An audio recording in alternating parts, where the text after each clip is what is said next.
Hi, welcome to this episode of Keys to Keep. Have you ever had those moments where you just can't see your way clearly because there are so many things around you that are just blinding you and you've lost your vision? And sometimes you can lose your hope. You know, when you can't see your way clearly, Jesus is there and he's there on the same path that you are walking. I just want to encourage you with that. You know, God wants us to see the way he sees our life. But a lot of times, like I said earlier, we just can't see our way clearly. Let's look at how Jesus responds to a man who he encounters on the way, on the road, and see what he does. We pick it up in Mark chapter 8, verse 22, reading from the New Living Translation. It says, "When they arrived at Bethesda, some people brought a blind man to Jesus, and they begged him to touch the man and heal him." And we're going to stop right there. So let's look at some important aspects of this. One, we see that someone cares.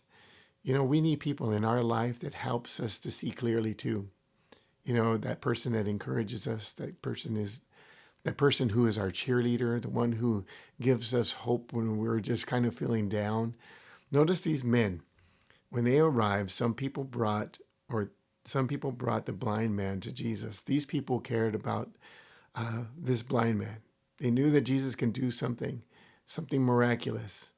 And these people that we surround ourselves with, our encouragers, the ones who help us, we need those people around us. The second thing that we see is that Jesus gets very close to the man. Notice it says, and they begged him to touch the man. So Jesus actually goes and touches the man. You know, Jesus wants to touch you right now. He wants to just say, you know, mijo, mija, I am there with you. Jesus comes close to us when we need help and we can't see our way clearly. The third thing that we see is in verse number 23.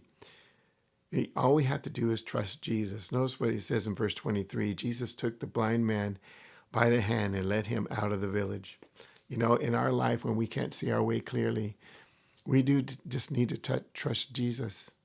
One of the big obstacles in a Christian's life is learning how to trust, learning how to let go of what we have already learned in our life and how we have coped with life. And we just need to learn to let go and trust Jesus with the things that we're trying to decide on, such as relationships, such as a new job, such as our family challenges. These things we have to trust Jesus so that he can make our way clearly and help us to see clearly. I hope this helps you today. Trust Jesus. Hold on to this Keys to Keep. Till next time.